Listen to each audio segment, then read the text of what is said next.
she's also Cupcake Kamisama, and you've heard me talk about her so much, probably, on my channel.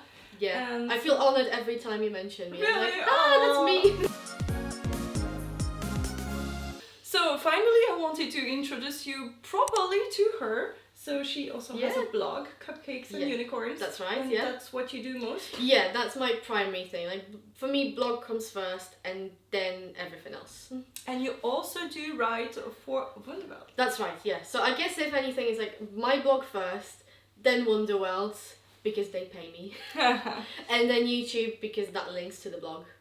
Awesome. But do you have a cohesive way of putting everything together? Content? Yeah. Hopefully. Yeah.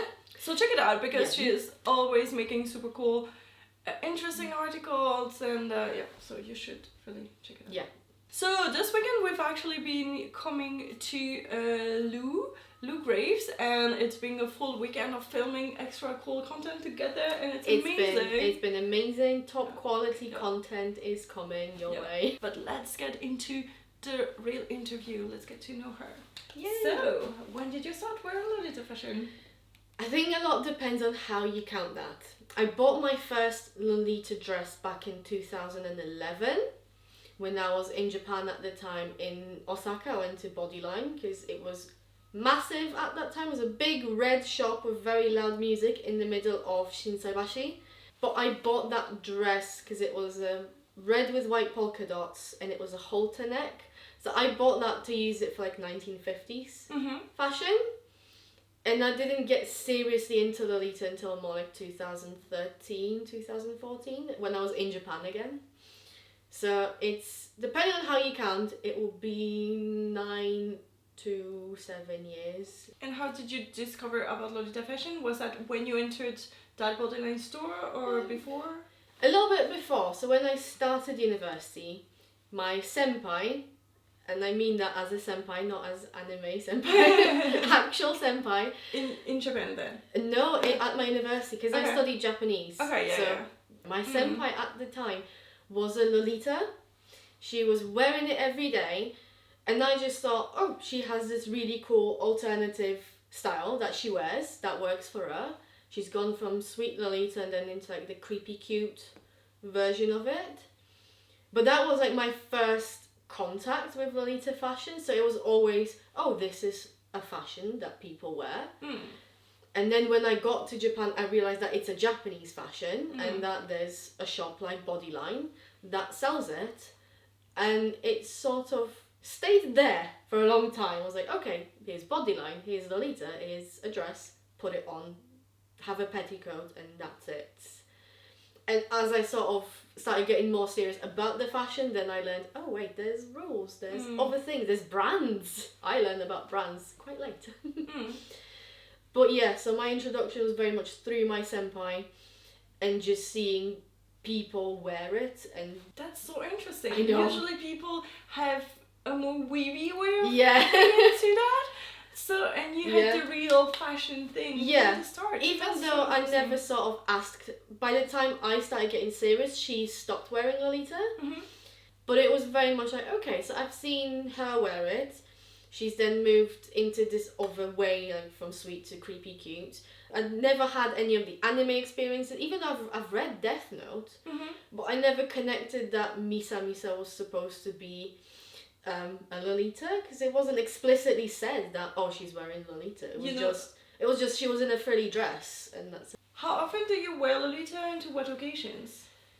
I think at the moment I'm definitely wearing it at least once a month. Like, that's the bare minimum. Usually that means that there's some sort of a meetup that I'll go to, but I've been trying and wearing Lolita more often just because. So I've started to it started to become my weekend wear, where I will put a proper coordinate on and just sit at home or go into town, or if I'm visiting my parents or my boyfriend, then I'll just wear it for whatever we're doing there. And I've worn it sort of to work. Like, my work is very casual about what you wear as long as it's not offensive. So what I'd wear like a skirt and a petticoat, and maybe like a Lolita-ish top or a cardigan, but nothing like properly coordinated. Like, I'd wear Lolita in the same way as you'd style normie clothes. Okay. But still with the petticoats. Okay. So I'd wear that to work, like, whenever I feel like it. But at least once a month, probably, like, every weekend, maybe. And what is your day job? I work in an office and university administration. Okay. So, not very exciting, but they let me wear mostly what I want, Okay. and people are nice. So, and they pay my bills, and then I can pay for my frills, and that's all I ask for at the moment. Perfect. Yeah. How does your family and friends react to that? How do they feel about Lolita fashion? The ones who have reacted positively. I have had to kind of steer my parents from this is Lolita fashion and it has nothing to do with the book. We've had that conversation very gently. But other than that, like, my mum's always been like, this is crazy and wild, but I love it. And my boyfriend, early on when we met, I sort of said to him, like, this is something that I wear, sent him a picture, and he was quite enthusiastic. He was like, oh, this is nice looking. So everyone around me has been really positive about that, and as long as I don't tell them how much I spend, especially my parents don't want to know how much I spend on that. Yeah. They're just happy that, okay, you do you be happy, don't tell us how much money that is, 'cause it might give us a heart attack. What is your favorite Lolita substyle? This one was actually hard, because I like all of them. Not all of them on me, but I like all of them. The one that I would say is most me is sort of what I wear now, which I call retro Lolita. It's not a sub-style, because it will still be either sweet or classic or gothic. It's just that you're styling it, you're still wearing like a sweet classic or gothic coordinate, but styling it in a retro or vintage way. So like what I'm wearing right now would be definitely the sweet retro Lolita, like the more pop and cute and kitschy and pin-up or whatever. But I could easily get a more classic dress and just do something more elegant. Like retro Lolita is, I think it probably goes from how I started in the fashion. Yeah. Because that my first dress was like, I thought, let's do it for 1950s and retro fashions and things like this. And because I do love vintage fashion on its own, I think blending the two together just makes me the happiest. Yeah, and I see that your glasses have that kind of Yeah. style, and your hair, the style that you like to make your style around the dress. Yeah. And I could make a super richly sweet Yeah. coordinate with that same dress, Absolutely. but you can coordinate so different Yeah. ways. So I mean, that's like, cool. for your views, can you believe that today I said, I'm going to do casual hair? And she something did low-key. so quickly though, and Yeah. it's really cool. Yeah, but yeah, like, I do enjoy like that whole look, because it's very, very feminine. And I think the fact that, you know, it's very big hair and bright bold colours and like very feminine makeup, that works really well with Lolita, which is already hyper feminine, and I just like the mashing the two together. And what is your inspiration for coordinates usually? Do you look at other people's pictures or? A lot depends on the coordinate, I'd say. I very rarely look at other people's outfits. At least these days. When I first joined my community, there were one or two Lolitas whose style I admired. And I'd look at how they wear it and how they coordinate their pieces and learn from them. So I think one of the ones that I really admire, she's not wearing the fashion anymore, but her style was a lot of brooches and like red, white and blue, but taken in more military style often. Interesting. Which I also like quite a lot. That's one of the things that I did early on. But that's like, she's a person I've picked up these things from. Like, let's match your socks. Let's get a good brooch to go with it. Let's, like, the importance of getting the accessory right. I've picked up that from looking at her coordinates. Okay. And then once I've sort of became more comfortable, it's like, I'm just going to do my own thing. Did you ever suffer from the weird looks of people in the streets, or because you were different? Or more like when I was still new to wearing Lolita out in Europe. Because I've worn it a few times in Japan, and in Japan my mentality was, I already stick out. I'm a white person in Japan, people are already looking at me, why not? You know, they're going to look anyway, might as well wear something I like. And it was always with friends, so we never really paid any attention. But once I got back to Europe, I started off wearing Lolita to a local burlesque show that I was going to. So people there would already be dressed up in like 50s and 40s and retro outfits. So even though mine wasn't retro fashion, it was still alternative, and people were very welcoming. And you were amongst other people who are not dressed in modern mainstream fashion. And then I sort of started off by having always someone there with me to distract me, whether it was my mom or other community members or my boyfriend or just someone who was with me. So even though I have had times where like I've had not nice interactions with the public, most of the times I either ignore them or I focus on the positive ones. Like the few ones that I can remember, there's only 3. 2 of them were from chavvy teenagers. And at this point in my life, I think, I'm going to forget you as a person, what you looked like. You will forever remember that weirdly dressed lady. So who's on top here? And one was some really gross men on like a Sunday morning. I'm like, can you not? Can you not? Just take yourself elsewhere, be out, go away. And yeah, like at this point in my life, I don't think I do. Like I'm able to ignore the looks to the point where if I'm with someone who's not in Lolita, they'll be like, that person's just giving you a look. Oh, have they? I don't know. That's something I don't notice, and people telling me, like my boyfriends or my friends that are not in the fashion say, oh, have you noticed like 10 people took pictures of you in the metro today? Yeah, if I'm on my own, then I don't notice those things because it's like I have my own life, I have my own thoughts. I'm busy trying to think of the next blog post or trying not to get killed while I'm crossing the road. That's good. And safety first. And then if we're at a meetup, like at a meetup you don't notice it as much because you're with other people. Yeah, and you chat. And I think the only thing I will notice at meetups more is if people are trying to sneak paparazzi because they're like, this is rude, can you not? And usually when we say, please ask first, people will stop. But yeah, most of the times I'd probably say no. Like any negative interactions I have either been really early on in my wearing Lolita out on my own, or I don't notice them because I'm a bit too busy with my own life. So would you say that you got over it by just, it's so normal that you're wearing those clothes that you don't notice it anymore because you go about your day? Yeah, absolutely. Like the more you wear Lolita, the more normal it becomes, in the sense that these are just clothes. And it's like people who are just starting out don't quite comprehend that, because for them it's like, this is A, very, outlandish and it stands out, and B, when you're new, this is a new thing and I'm really excited about it and it's different from what I've done. So, you will feel a bit more self-conscious and aware of yourself when you wear it for the first time. But the more you do it, the more you just be like, well, I can't imagine myself in any other clothes at this point. Like, I don't wear jeans. I don't own any jeans. I don't own any trousers other than pajamas. And I'd feel more self-conscious in like very skinny jeans right now than in this, because I've been wearing this for so long that it's normal. Yeah. What effect does have Lolita fashion on you? Like, do you feel better? Do you feel yourself? Do you feel superpower?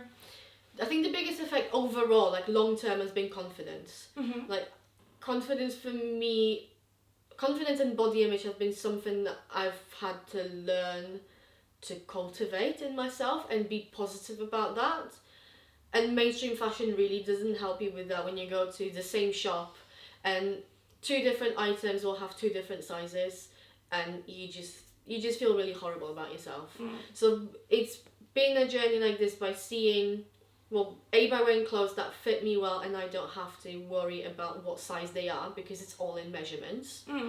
And secondly, by seeing other people of various body shapes wear the same clothes. Like just in my community alone, we have people probably going from like teeny tiny petite people to plus size, and all of them look just as fantastic in it. Yeah. So that's been like the biggest effect on me. In like terms of just immediate, like just putting the outfit on, I find that every outfit I wear has a mood. Because you have your own very distinct styles. Like it's mint and pink, it's sweet Lolita, it's OTT, and every outfit you do has that same vibe to it. Whereas I can't decide on one style. Like retro Lolita might be something I like the most, but often I don't have the energy to do my hair in whatever elaborate way. So I'll wear other kinds of styles. Like I'll do classic, or I'll do gothic, or I'll do something casual, or various bits in between, and I enjoy that variety. So I find that every outfit has a mood to it, and it'll affect me slightly differently. So like if with this, I feel like very cute and girly and like yeah cute, bum.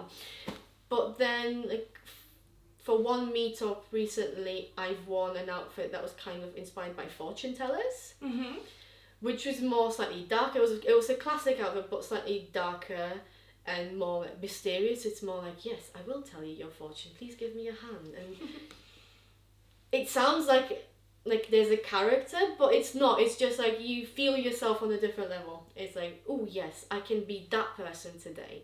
Like I think that's the thing. Lolita gives you the power to be anyone, and all of those people are still you. Yes, that's important. Absolutely. This is not a costume. Yeah. It's a different version of yourself. You might have never realised that you have that person inside you, but once you put that particular coordinate on, you go, yes, I am, I am the queen, or I am the walking cupcake, or I am that fortune teller, or I am the goth mother, or whatever the coordinate is, you will feel the energy of it, and it'll translate. So, are you in that mood, and so you decide to wear this because it fits you, or then you're like, I want to be in that mood, so I want to create that coordinate, but most of the time you create it for an event or on the theme, I mean, it's both. Like I've had both happen. Sometimes I do get up and think, today I'm really feeling like this, and I will create an outfit that reflects that. And other times I will put the outfit and get excited by that idea, and once I have it on, then the whole mood thing kicks in. Okay. I think with like bigger events where I am thinking about theme, and I'm thinking about trying to make sure that everything is polished and a bit more OTT, that's more of the case of I've put the outfit first and then I have that mood. And more on like it's a Saturday and I'm going out into town, is probably more often that I'll put the outfit on and then think, and then feel whatever mood the outfit is. I think it's probably more like that. And something you said about you don't have time to do your hair or anything, or the will, because it's. Have you considered like styling a wig in that style so that you just can put it on, or is it? I mean, I have. I just haven't gotten around to it because I feel like I need to have access to a stable wig stand. Yeah. That is similarly shaped to my head. Like when I style wigs poorly, I'll put the wig on and do it on myself, and I can't do that if I'm curling my hair or if I'm doing something that requires like the curling of the hair. Like the more I see, the better it'll be. So I have thought about it, and I want to do that at some point. I just haven't had the time, and I haven't found the right wig that I want to do that to. Okay. Because I don't want to. I feel like if I buy a nice wig that is nice on its own, I'll never touch it other than trimming the fringe, because like then I've ruined the wig. I know what you So I'd rather buy something cheaper and then play around with that and style it into something nice. Okay, interesting. What do you love about Lolita fashion? What's not to love? I mean, yeah, right. What's not to love other than your head both falling off halfway through a sentence?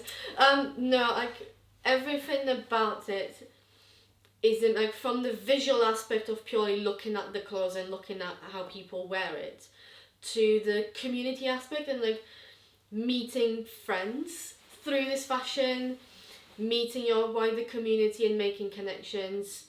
I thoroughly enjoy organising meetups, like especially the bigger themed ones, that I know like a lot of communities will have admins who just grow tired of doing that because it is a lot of work. But nothing gives me more of a high than at the end of that event people saying thank you so much for organising, I've had a great time. And I genuinely answer with it's my pleasure, because it is, like, I love doing that, because then we all get to come together and share our love for the fashion and have some random conversations and some food in between. Like that probably is the best part about Lolita fashion, other than like everyone wearing it so differently. And you'd think, with all the rules, it's so strict, like surely everyone would look the same. No, so many people have their own style and they'll wear it differently, and you constantly get inspired by just seeing the clothes. I joined the community in 2015 and went to my first meetup in 2016, because when I joined it was like December, November, that time. So I went to my first meetup in 2016 and I was like, I found my people, this is my tribe, and started going to meet regularly, pretty much every month. I then joined some other communities, so I sometimes travel to other ones, but Leeds, where I'm an admin for, that's my main family, so to speak. And because I am very enthusiastic about, okay, let's put on meets, let's keep the fashion going, let's get people who are involved together.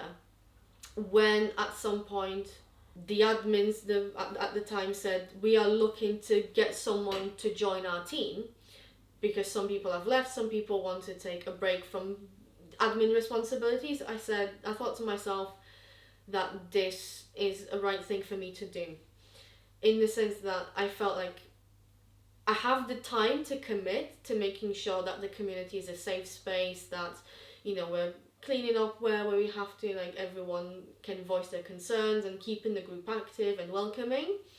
And if there are no meets happening, that I'm there to offer something. But also I just wanted to like keep that group going.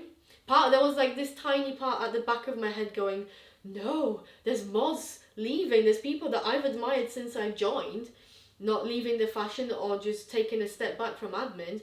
No, we can't let that happen. This is my home community, we need to keep them going. And even though like they weren't about to die, the community's way too big for that, but that little panic of like, no, someone needs to come in.